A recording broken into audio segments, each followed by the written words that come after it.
Oi, pessoal, tudo bem? Aqui é a Fran e agora a gente vai ver plantas. Gerenciamento de níveis e plantas, porque uma coisa está ligada à outra. Sem mais delongas, vamos pro vídeo. Abrindo aqui o nosso plugin no Sketch Inteligente, a gente vai ter então, como já vimos nas outras aulas, cenas, que é o primeiro bloco que vem aqui sempre aberto. Então hoje a gente vai ver esse segundo, que é plantas. Dentro de plantas, a gente tem o gerenciar níveis, onde a gente vai fazer a base de plantas e de plantas de forro para que a gente possa utilizar o restante aqui dos botões, dos infinitos botões que a gente tem aqui. Plantas, de fato, é o que mais a gente tem variação, mas igualmente cenas e igualmente cortes e imagens, a gente pode aqui acrescentar novos grupos e novos botões com estilos diferentes, etiquetas diferentes e assim por diante. Estamos com o nosso projeto aqui. Se eu vir aqui na cena de planos, que é onde aparecem, né, os planos de sessão, a gente vai ver que por enquanto não tem nenhum. E então a gente vai começar gerenciando aqui os nossos níveis. Ao clicar aqui em gerenciar níveis, a gente vai ter duas opções.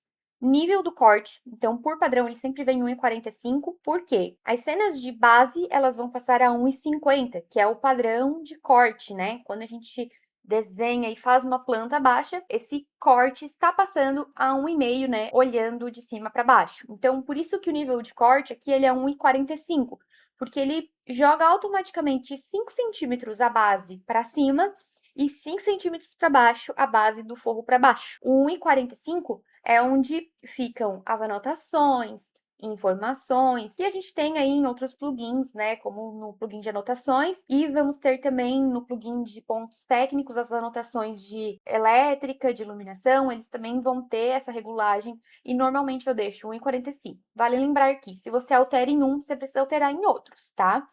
Precisa seguir o mesmo padrão aí no de vocês, porque senão, daqui a pouco você vai estar criando uma planta, essa informação vai estar nesse nível e você vai estar cortando embaixo, olhando para baixo, você não vai ver. Seguindo adiante, a gente tem aqui nível de piso. E esse nível de piso é importante dizer o quê? O nível que esse meu piso, ou que os meus pisos, estão a partir do eixo zero. E o eixo zero sempre 000 do modelo. Então, para a gente conferir isso, a gente pode vir aqui no eixo zero, eu cliquei com o L, como se fosse fazer uma linha. A gente pode travar ele aqui, né, com a setinha para cima, a gente trava ele na direção Z. E aí a gente pode vir até aqui, ó, onde eu sei que é a minha linha do piso, e descobrir que o meu nível do piso, ele tá a 1,60, por exemplo, da calçada. Então, a calçada tá no nível zero, e eu fui subindo o nível da minha casa aqui, então tá a 1,60 em relação ao nível da calçada. Se eu colocasse esse nível aqui, por exemplo, em 1,45, apenas deixasse o nível zero, esse meu nível de corte ia ficar abaixo da minha casa, porque a minha casa em si ela já tá a 1,60. Então, o que que ele vai entender? O primeiro nível de corte, ele é a 1,60 mais 1,45. Se a gente for aqui, então, em adicionar nível, ele vai colocar aqui, ó, o nível, o primeiro piso é de 1,60. Só que a marcação desse corte vai passar mais 1,45. Então, ele vai ficar como se fosse no 1,50 certinho de uma planta baixa. Aqui a gente também tem caixa d'água. Então, eu vou pegar o nível dessa minha caixa d'água. Então, selecionei lá, travei no eixo Z, vim aqui e descobri que ele tá a 5,50, tá? Então, eu vou vir aqui, vou dar um hide e vou digitar aqui 5,50 e vou adicionar. Tá? O nome aqui não está interferindo muito, é só representativo para você se identificar aí onde ele tá, tá? Esse nome aqui, ele não vai fazer diferença nenhuma na hora que você estiver adicionando, ele só vai pegar realmente como se fosse o sufixo. Então, esse aqui vai vir sem sufixo nenhum, e aqui vai vir com sufixo 1 e assim por diante, 2, 3, 4. Adicionado os nossos pisos, a gente tem aqui dois botões, editar base e editar forro, tá? Se a gente vir em editar base, a gente vai abrir a mesma janela de edição que a gente tem lá em cenas que a gente já viu na aula passada. Então, você pode definir aqui o nome da cena que vai vir para o SketchUp, o estilo e as etiquetas visíveis. Nesse caso aqui, já está configurado, tá? Se você quiser vir colocar alguma coisa, tirar alguma coisa, conforme o seu padrão, você pode vir editar e você salva. O mesmo você faz para planta de forro, tá? Então, você vem, coloca o que você quer, ativa ou desativa e salva. Isso aqui vai ficar salvo aí no seu padrão. E aí, agora a gente pode vir, então, adicionar cena base. E aí, ele já vai criar automaticamente, conforme as nossas escolhas aqui na edição. E o nosso forro. E a gente também tem o pavimento 1, que no caso é a caixa d'água. Então a gente pode clicar aqui em base, ele também vai criar. Meu Deus, ficou errado. Espera que vai dar certo. O que que acontece? No caso, em edição de base, eu acabei escondendo, né? Eu acabo escondendo a parte de cobertura, caixa d'água e tudo mais. E aí, a minha planta de cobertura, tecnicamente, né, a minha planta de caixa d'água é a parte de cobertura. Mas a gente já vai corrigir isso daqui a pouquinho, tá? Então, deixa ele aqui porque ele tá no lugar certo e ele vai entender na próxima vez aqui que a gente criar a planta de caixa d'água. Agora, o que que é importante a gente se preocupar? Sempre que eu estiver na planta base, quando eu clicar em algum botão, ele vai replicar a base, tá? Quando eu estiver em base 1, ele vai replicar base 1. Seguindo, então, esse pressuposto, a gente pode vir aqui em base, e aí eu vou abrir aqui o meu, por exemplo, arquitetônico.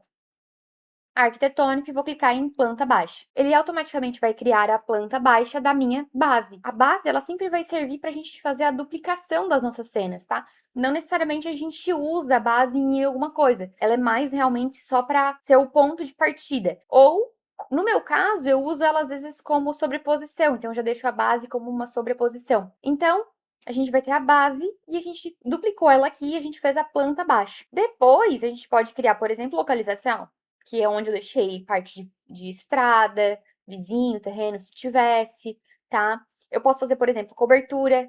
Então, ele já colocou aqui minha caixa d'água, já colocou a parte de telhados, ó. Então, ele trouxe tudo que eu quero que apareça na planta de cobertura. E aí, para fazer, por exemplo, a planta de caixa d'água, a gente vem aqui em base 1, porque é onde está passando a seção, apesar de estar errado aqui, aparentemente, quando a gente clicar aqui, por exemplo, em caixa d'água, ele vai automaticamente subir, corrigir e colocar aqui, ó, a caixa d'água certinho onde estava o corte, tá? E aí, depois dessa base aqui, a gente pode deletar, tá? Porque a base realmente ela é só uma partida, né? Um início da onde a gente vai duplicar os outros. Vamos continuar criando aqui algumas outras plantas. Eu volto aqui na minha base, tá? E, por exemplo, eu posso criar a planta de civil, então, civil completa. Então, já vai me trazer aqui construir e demolir, onde é existente. Eu posso criar aqui, por exemplo, revestimentos, então revestimentos e rodapés, por exemplo, então ele vai deixar apenas parte de revestimentos e rodapés, e todos eles vocês conseguem entrar, editar e definir aqui o que que vai ficar aparente ou não, tá? Então, tudo personalizado. Essa é a palavra que vai nortear aqui o Sketch Inteligente. Você consegue personalizar tudo agora, sendo muito eficiente na questão de atender muitas pessoas, né? Porque antes, se a gente tem um padrão só, a gente fica fixo, né? Então, se tu tem um template, se tu trabalha com algumas etiquetas, você fica com aquilo muito fixo. Agora não. Através do plugin, você consegue gerenciar, você consegue fazer o seu padrão. Preciso mandar isso para outra pessoa, você consegue, né, vir aqui e exportar as suas configurações, a outra pessoa consegue importar, e aí você ter todo o padrão daquela outra pessoa. Se você por acaso tem um estagiário, né, e esse estagiário também está com o Sketch Inteligente, você pode vir aqui, exportar as configurações, e ele vai lá, ele importa as configurações, então fica tudo dentro do mesmo padrão do seu escritório, ok? Eu poderia fazer aqui todas as plantas, mas tudo funciona dessa mesma forma. O que você precisa lembrar sempre? Se eu quero fazer agora uma variação da caixa d'água, que é aquele plano lá de cima, eu preciso vir em uma que tem aqui o final 01, que é do primeiro pavimento, no caso, né? Não é do térreo, é do primeiro pavimento. Se eu tiver aqui e quero fazer uma de layout lá de baixo, ele vai fazer uma layout lá de cima, tá? Então, você precisa sempre vir na planta base para poder fazer as variações, tá? Para não ter erro. Ah, fiz errado. Gente, só vem, deleta e pode fazer de novo. Então, bem tranquilo. Quanto a isso, não tem preocupação. E um último detalhe é quando a gente vem aqui em variações de forro, né? A gente tem aqui uma opção de forro colorido. Se você der um forro, eu vou até fazer aqui forçar. Se eu der um forro em cima de uma base, por exemplo, ele vai ficar ao contrário, tá vendo? Ele não vai entender o plano de seção que é para pegar. Então, você deleta ele, vem em forro que já tá com a face invertida, e aí você vem em forro colorido. E aí ele vai colocar, por exemplo, que esse meu forro aqui, por exemplo, é diferente. E aí você consegue, através das etiquetas, colocar, é um forro novo, forro resistente, e assim por diante, tá? Então, só mais essa questão também de você se atentar para quando você for duplicar um forro, estar em forro, quando você for duplicar uma planta, estar na base correta para ele pegar o nível correto. Nessa aula foi isso. Acho que o mais importante de você se atentar aqui é realmente o gerenciamento de níveis, tá? Porque é a partir dele que a gente faz, então, todas as nossas plantas. E presta atenção, né, quando você estiver duplicando, estar sempre na base correta para fazer a duplicação, tá? Seja de plantas ou seja de plantas de forro, para ele corresponder à medida certa. Aqui a gente fez só de 1, 2 pavimentos, mas se você fizesse 2, 3, 4 níveis, ele vai respondendo, tá? Então, ele vai duplicando. Se você tiver na base 1, vai duplicar para layout 1. Se você tiver na base 3, vai duplicar layout 3 e assim por diante, tá bom? Espero que vocês tenham entendido e qualquer coisa deixe nos comentários suas dúvidas. Até a próxima aula.